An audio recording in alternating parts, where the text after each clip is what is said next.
પક્ષીને દાણા આપતા સમયે એક ભૂલ લગાવી શકે છે પિતૃદોષ. જાણો નિયમો.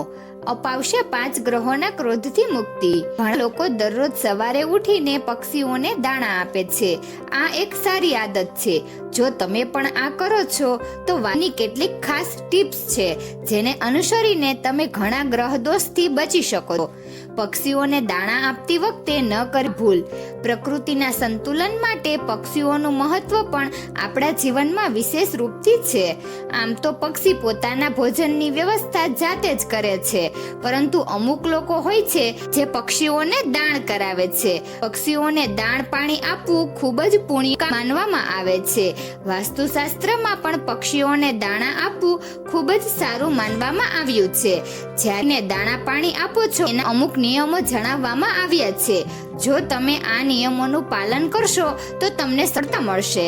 તો ચાલો જાણીએ પક્ષીઓને દાણા પાણી આપતા સમયે કઈ બાબતોનું ધ્યાન રાખવું જોઈએ, કઈ વાતોનું ધ્યાન રાખવું જોઈએ.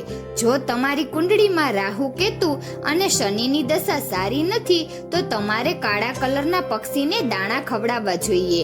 કાળા પક્ષીઓને દાણા આપવાથી રાહુ, કેતુ અને શનિનો પ્રભાવ ઓછો થાય છે. જો કુંડળીમાં રાહુ કેતુની મહાદશા ચાલી રહી છે તો પક્ષીઓને બાજરો ખવડાવો. મજબૂત થાય છે ચંદ્ર. પક્ષીઓને પાણી આપવું ખૂબ જ સારું માનવામાં આવે છે. એનાથી ચંદ્ર મજબૂત થાય છે. વાસ્તુશાસ્ત્ર અનુસાર પાણી પીવાનું સ્થાન ઉત્તર પૂર્વ અથવા ઉત્તરમાં બનાવવાની કોશિશ કરો, જેથી તમે એમના પાણીની વ્યવસ્થા ઘરના આંગણમાં કરી શકો. બાળકની પ્રાપ્તિ થશે. ચકલી અથવા નાના પક્ષીઓને અનાજ આપવાથી શુભ ફળ મળે છે. જો તમે આમ કરશો તો તમને સંતાન પ્રાપ્તિનું સુખ મળી શકે છે. પક્ષીઓને ખવડાવવાથી તમને આંતરિક સંતોષ પણ મળે છે. દિશા તરફ ધ્યાન આપો.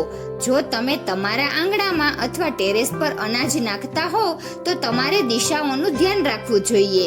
દક્ષિણ પશ્ચિમ ખૂણામાં અનાજ ક્યારેય ન નાખવું જોઈએ.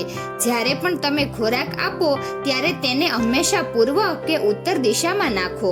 જો તમે શનિને શાંત કરવા માટે અનાજ મૂકી રહ્યા છો તો પશ્ચિમ દિશામાં પણ અનાજ મૂકો. કુંડળીમાં સૂર્યની સ્થિતિને મજબૂત કરવા માટે તમામ પક્ષીઓ માટે ઘઉં પૂર્વ દિશામાં મૂકી શકાય છે. તમે ચોખા પણ ઉમેરી શકો છો. આ બાબતોનું ખાસ ધ્યાન રાખો. પક્ષીઓને ખવડાવવા માટે બગડેલા ઘઉં, ચોખા અથવા બાજરી ક્યારેય છત પર ફેંકશો નહીં. આ પિતૃદોષ હેઠળ આવે છે. પક્ષીઓને ઘઉં ખવડાવતી વખતે તેમાં ક્યારેય કાળી દાળ ન ભેળવો.